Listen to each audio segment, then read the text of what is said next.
그러면 뇌의 핸드폰은, 스크린은 어떤 뇌를 만드냐라고 했을 때 스크린은 스트레스를 많이 받은 뇌와 같은 뇌가 만들어진다는 사실을 알아야 됩니다.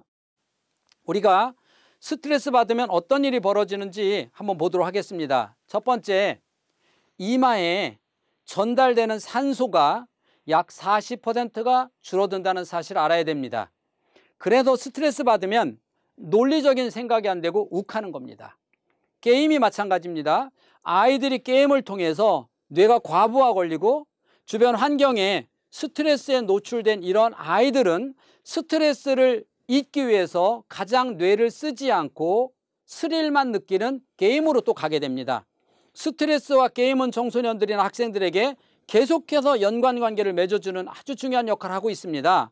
스트레스를 받으면 본능적으로 풀으려는 능력이 있습니다. 그래서 스스로 아이가 푸는데 많은 아이들은 가장 단순한 방법으로 게임을 통해서, 스크린을 통해서 결국은 풀려고 하는데, 역시 이것은 뇌에 풀어지는 것이 아니라 더 큰 스트레스로, 더 큰 과부하를 걸리게 해서 산소 포화량이 30 내지 40 정도의 전달이 차단됩니다. 그래서 아이들이 행동의 억제 능력이 떨어집니다. 특히 전전두 피질의 수용기를 보면 호르몬 수용기에 스트레스나 게임을 많이 한 뇌는 이런 전전두 피질의 호르몬이 수용되는 것이 현격히 우리가 적은 것을 알 수가 있습니다. 특히 스트레스나 이러한 부분들은 뇌 중에서 가장 치명적으로 영향을 주는 곳이 여러 가지가 있지만 그 중에 호르몬하고 관련된 것 중에서도 특히 기억장치라고 하는 해마, 우리는요 낮에 보고 낮에 듣고 낮에 읽은 내용을 잠잘 때 뇌에 저장합니다. 그 낮에 보고 낮에 듣고 낮에 읽은 내용을 저장하는 곳이 해마라고 하는 곳입니다. 해마는 단기 기억과 장기 기억으로 저장을 왔다 갔다 하는 이 곳인데 이 해마에 가장 취약해집니다. 특히 히포캄푸스라고 하는 겉피질이 스트레스에 취약합니다. 이런 게 걸리면 첫 번째는 기억이 잘 안 되고 그래서 학습 능력이 떨어질 것이고, 두 번째는 화에 대한 조절이 약해짐으로써 성격이 화로 잘 내는 이런 성격으로 바뀌어갈 수가 있습니다. 보통 아이들이 스트레스 받았을 때 뇌를 보면 스트레스 받은 뇌는 에너지를 많이 쓰고도 공부를 해야 됩니다. 다시 말하면 뇌가 과부하 걸려 있는 상태에서 어떤 학습의 효과를 얻기 위해서는 이 아이가 가진 것보다 훨씬 더 많은 에너지를 쓸 때 효과를 얻을 수 있다는 거죠. 예를 들어서 단어를 외울 때 10이라고 하는 에너지를 가지면 단어를 외울 아이들이 스트레스나 게임에 노출되면 20이나 30만큼의 에너지를 가져야만 그런 단어의 외움이 뇌에서 이루어진다는 겁니다. 이건 아까 얘기했지만 기억장치 해마가 스트레스나 스크린에 노출되면 이런 저장 에너지가 약해지기 때문에 fMRI라는 걸 찍어보면 아이들이 스트레스 받은 아이들은 많은 양의 에너지를 써야만 학습이 이루어지는 걸 알 수 있습니다. 그러면 이런 아이들에게 한 2주 정도 뇌에서 스트레스를 없애주는 훈련을 통해서 스트레스를 없애는 훈련을 통해서 해보고 다시 이 아이에게 단어를 외우게 하면 아주 소량의 에너지만 쓰고도 결국은 단어를 외운다는 것입니다. 이 말은 무슨 뜻입니까?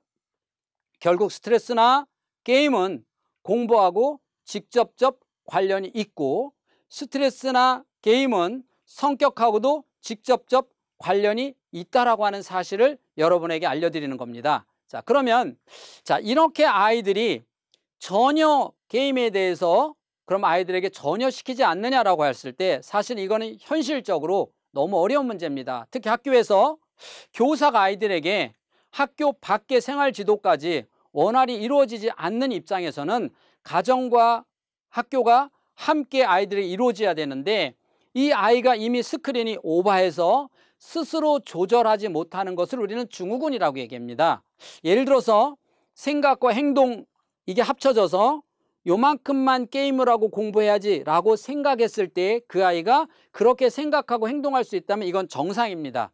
아주 정상적 범주에 들어가기 때문에 게임을 하더라도 본인이 해야 할 일을 제대로 한다면 이건 우리가 정상적 범주로 보고 있습니다. 많은 사람들은 게임을 얼만큼 하면 문제냐라고 말을 하는데, 얼만큼이 아니라 아이들의 뇌에 따라서 어떤 사람은 1시간, 어떤 아이는 2시간을 해도 문제가 없는 애가 있습니다. 자, 그러면 게임할 때 게임하고 공부할 때 공부해야 되는데, 게임할 때 게임하고 공부하러 왔는데도 책상에 앉아 있는데도 계속해서 생각은 게임으로 간다. 그래서 이런 아이들의 뇌에 공상, 상상, 허상의 뇌가 만들어지는 것입니다. 뇌는 스크린에 길들여지게 되면 뇌가 공상, 상상, 허상의 뇌가 만들어지는데, 이런 아이들은 앉아서 수업 시간에 멍하다 그러죠. 이렇게 아이들이 앉아 있는 것처럼 보이지만 사실은 생각은 게임에 가 있는 겁니다. 이런 아이들을 우리가 증후군이라고 말할 수 있습니다. 많은 아이들은 알코올 중독을 봤을 때 그 사람이 평상시에 술을 2잔씩만 매일매일 먹으면 이 사람은 알코올 중독인지를 모른답니다.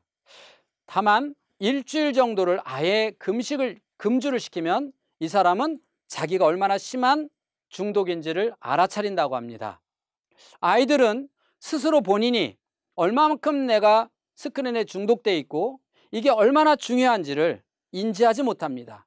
인지하려고도 안 합니다. 특히 사춘기의 뇌는 사춘기부터 청소년의 뇌로 가면서는 뇌에 가지치기라고 하는 단계가 이루어집니다. 뇌의 가지치기라고 하는 것은 왕성하게 발달됐던 뇌가 이마를 자연적으로 필요한 거는 놔두고 필요 없는 거는 가지를 치기는 이런 시기로 돌아갑니다. 이 시기에는 가장 문제점이 뭐냐면 이마를 쓰지 못한다는 겁니다. 그래서 이런 아이들이, 청소년이나 이 근접한 사춘기 이후의 아이들은 논리적 사고에 취약합니다. 이마는 논리적 사고를 주관합니다. 그래서 내가 지금 공부 안 하면 어른이 돼서 무엇을 할까? 내가 왜 공부를 해야 되는가? 이런 논리적인 생각하고는 거리가 먼 뇌가 만들어지는 시기를 사춘기와 청소년의 뇌라고 우리가 말할 수 있습니다. 이렇게 사춘기와 청소년의 아이들에게 스스로 핸드폰이나 스스로 스크린을 조절을 해야 된다? 이거는 참으로 힘든 것입니다. 그래서 학교나 사회나 그리고 가정이 얼마나 핸드폰이 위험한가를 인지하고 보여주고 느끼고 이러한 프로그램들이 이용이 돼야 될 것입니다. 하지만 우리나라에서는 아직 이런 스크린에 대한 구체적인 연구들이, 사례들이 선진국에 비해서 많이 저조한 상태입니다. 그러다 보니까 얼마나 심각한지를 애를 키우는 아주 어린 아이의 어머니부터 또 나이 들은 사람들까지도 이 스크린의 위험을 인지하지 못하고 있다는 사실입니다. 저는 아이들에게 스크린 단식이라고 하는 프로그램을 진행을 해보고 있습니다.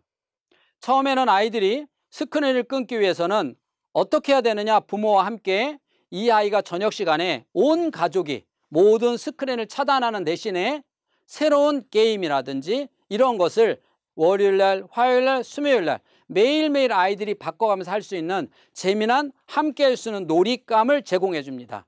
그러면서 아이 스스로 핸드폰을 반납하도록 만들고 스스로 아이가 PC에서 멀어지도록 강요하는 것이 아니라 스스로 멀어지도록 이러한 프로그램을 통해서 아이들에게 스크린 단식이라는 것을 접근을 시켜보고 있습니다. 정말 놀라운 사실은 아이들이 3개월만 접근을 시켜놓으면 3개월만 스크린을 단식시키면 그 다음부터 아이들의 행동은 참 많은 놀라운 변화들을 육안으로 확인을 할 수가 있습니다. 그렇게 예민하고 짜증 부리고 화를 내던 아이들이 차분해지고 책하고 관심이 없던 아이들이 책하고 가까워지고 이렇게 아이들이 하나둘 변화되는 모습을 보면서 아, 이 아이들이 예민하다, 부모하고 관계가 안 좋다, 그러면 저는 그 아이에게 스크린 단식을 권합니다. 우리도 모르는 사이에 우리 주변에 경제 성장과 함께 어느새 하나가 되어버린 핸드폰, 그리고 어느새 우리 함께 살아갈 수밖에 없는 PC지만 우리가 그것을 어떻게 사용하느냐에 따라서 독이 될 수도 있고 어떻게 사용하느냐에 따라서 정말 유용한 하나의 도구가 될 수도 있습니다. 하지만 현재 아이들은 도구 검색보다는 게임이나 관계에 더 많이 사용하고 있다는 것이 사실은 위험하다는 사실이죠. 우리가 한번 이쯤에서 이 PC가, 핸드폰이 우리 아이들에 미치는 영향이 얼마인지 우리가 교사 입장에서 한 번쯤 냉정하게 생각해 보고 한 번쯤은 고민해 볼 때가 아닌가 생각합니다.